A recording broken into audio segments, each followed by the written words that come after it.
नमस्कार, बहुत स्वागत आपका हिंदी खबर में। मैं हूं आपके साथ सुनील सिंह पौरुष। अंतर्राष्ट्रीय सहकारिता वर्ष के समापन अवसर पर आयोजित युवा सहकार सम्मेलन 2025 और कोऑपरेटिव एक्सपो का शुभारंभ रविवार को लखनऊ के इंदिरा गांधी प्रतिष्ठान में मुख्यमंत्री योगी आदित्यनाथ ने किया है। और इस अवसर पर पूर्व केंद्रीय मंत्री सुरेश प्रभु विशिष्ट अतिथि के रूप में मौजूद रहे। साथ ही मुख्यमंत्री योगी आदित्यनाथ ने कहा कि पिछली सरकारों के दौर में सहकारी संस्थाएं अव्यवस्था और माफिया राज की भेंट चढ़ गई थी और उनकी सरकार सहकारिता आंदोलन को दोबारा पटरी पर लाई है। उन्होंने किसानों के लिए बड़ी घोषणाएं की और अब अगर किसान सहकारिता के माध्यम से ऋण लेते हैं तो उन्हें 11.5% की जगह केवल 6% ब्याज दर पर ही ऋण मिलेगा।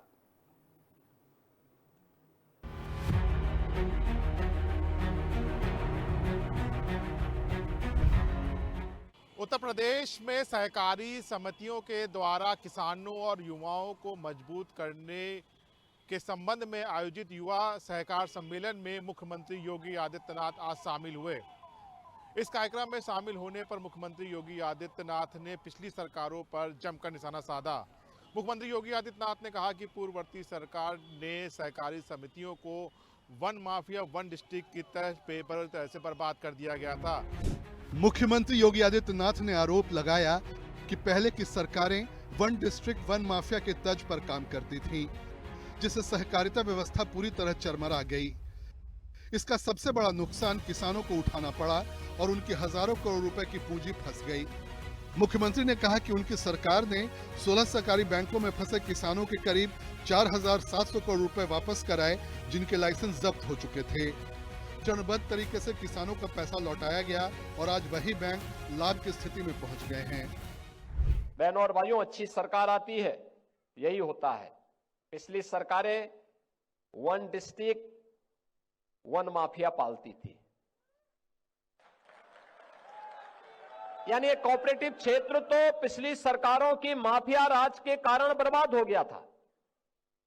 किसान की पूंजी फंस गई थी, हजारों करोड़ फंस गई थी। 4700 करोड़ रुपए का हमने 16 जो कोऑपरेटिव बैंक जिनके लाइसेंस जब्त हो गए थे, किसानों का वो पैसा हम लोगों ने फिर धीरे धीरे करके वापस करवाया। आज वो पैसा भी वापस है, बैंक भी फिर से अपना काम करते हुए आगे बढ़ रहा है। अब हम लोग वन डिस्ट्रिक्ट यानी माफिया से तो प्रदेश से मुक्ति हो गई, लेकिन अब one district one cooperative bank की दिशा में उत्तर प्रदेश आगे बढ़ रहा है और इसको हमें आगे बढ़ाना चाहिए। उन्होंने बताया कि एक जिला एक सहकारी बैंक की दिशा में आगे बढ़ते हुए बलरामपुर में नया जिला सहकारी बैंक खोला जा रहा है। अब कोऑपरेटिव बैंक फायदे में चल रहे हैं।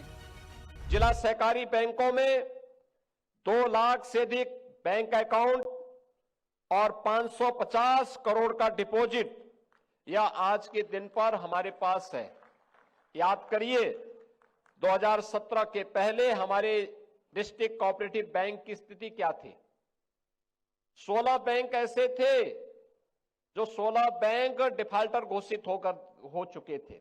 रिजर्व बैंक ने उनके लाइसेंस जब्त कर लिए थे।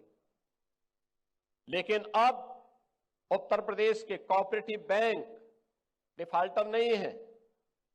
अब ये बैंक बीमार नहीं है, बल्कि स्वयं तो स्वस्थ है ही, बल्कि कोऑपरेटिव से जुड़े हुए अपने सभी सदस्यों को हर किसान की समृद्धि में भी अपना योगदान दे रहे हैं। मुख्यमंत्री ने युवाओं से सहकारिता आंदोलन से जुड़ने का आह्वान किया और कहा कि युवा ही प्रदेश के विकास के भविष्य के शिल्पकार हैं। सहकारिता न केवल आर्थिक सशक्तिकरण का माध्यम है, बल्कि सामाजिक समावेशन का भी मजबूत आधार है। मैं आप सभी युवाओं से इस बारे में अपील करूंगा कि हमारा युवा सहकारिता आंदोलन का एक भविष्य है और उसका भविष्य का शिल्पी है। आपको इस दिशा में अपने आप को तैयार करना है। यह युवा सहकार सम्मेलन या प्रदेश की समृद्धि और प्रदेश की सामूहिक विकास की दिशा में एक नया मील का पत्थर साबित होगा। और आदरणीय प्रधानमंत्री जी ने जो भारत सरकार के माध्यम से सहकार से समृद्धि, सहकार से आत्मनिर्भरता का विजन देशवासियों को दिया है कि हमें 2047 में विकसित भारत की परिकल्पना को साकार करना है, उसे साकार करने की दिशा में सहकारिता आंदोलन को हमें उतनी ही मजबूती के साथ आगे बढ़ाना पड़ेगा। इस मौके पर मुख्यमंत्री ने किसानों के लिए एक बड़ी राहत की घोषणा की। उन्होंने कहा कि सहकारिता के माध्यम से लिए जाने वाले ऋण पर वर्तमान में 11.5% तक ब्याज देना पड़ता है, जिसे घटाकर 6% किया जाएगा। ये सुविधा भूमि विकास बैंक के माध्यम से उपलब्ध कराई जाएगी और अतिरिक्त ब्याज की भरपाई राज्य सरकार करेगी। इससे विशेष रूप से लघु और सीमांत किसानों को सीधा लाभ मिलेगा। इस अवसर पर मुझे अन्नदाता किसानों के लिए एक और व्यवस्था करनी है, और वह करना है कि प्रदेश के अंदर हम लोग उत्तर प्रदेश सहकारी ग्राम विकास बैंक LDB का जो रेट ऑफ इंटरेस्ट है लगभग 11.5% है। किसान उससे लोन लेता है लेकिन उसके बहुत ब्याज देना होता है। अब हम लोग इसको कम करने की दिशा में आगे बढ़ रहे हैं और इसके लिए मैं चाहूंगा कि यह लोन अब किसान को 6% पर मिले। इसमें राज्य सरकार इसमें योगदान देगी और 6% में केवल किसान को, लघु और सीमांत किसान को हम इस सुविधा का लाभ देंगे। मुख्यमंत्री योगी आदित्यनाथ ने बताया कि सहकारिता वर्ष 2025 के तहत उत्तर प्रदेश में पहली बार इतने बड़े स्तर पर आयोजन हुए हैं। रन फॉर कोऑपरेशन जैसे कार्यक्रमों में हजारों लोगों ने भाग लिया। 21 मार्च 2025 को UP state cooperative bank limited की AGM आयोजित हुई, जिसमें 76 करोड़ रुपए का लाभांश ऑनलाइन माध्यम से स्टेक होल्डर्स को वितरित किया गया। इसके अलावा 6 जुलाई को केंद्रीय सहकारिता मंत्रालय के स्थापना दिवस पर 266 ड्रोन दीदी को प्रमाण पत्र प्रदान किए गए।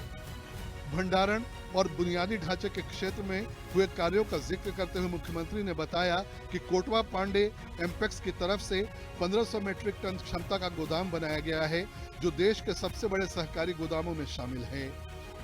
कार्यक्रम में पूर्व केंद्रीय मंत्री सुरेश प्रभु ने कहा कि वैश्विक स्तर पर पूंजीवादी व्यवस्था कमजोर पड़ रही है और उनके विकल्प के रूप में सहकारिता सबसे सशक्त मॉडल बनकर उभर रही है। उन्होंने कहा कि सहकारिता से न केवल GDP बल्कि प्रति व्यक्ति आय में भी वृद्धि संभव है। उन्होंने पूंजीवाद की असमानता का उदाहरण देते हुए कहा कि कुछ व्यक्तियों की संपत्ति कई देशों की अर्थव्यवस्था से अधिक हो चुकी है। ऐसे में समावेशी विकास के लिए सहकारिता आवश्यक है। कार्यक्रम में सहकारिता क्षेत्र में उत्कृष्ट काम करने वाले जिलाधिकारियों और सहकारी पदाधिकारियों को सम्मानित किया गया। युवा उद्यमियों को ऋण चेक वितरित किए गए और नमो ड्रोन दीदी योजना के तहत अच्छा काम करने वाली महिलाओं का सम्मान किया गया। कोऑपरेटिव एक्सपो में अलग अलग जिलों के उत्पादों की प्रदर्शनी भी लगाई गई, जो 31 दिसंबर तक आम जनता के लिए खुली रहेगी। विक्रम सिंह राठौड़, लखनऊ, हिंदी खबर।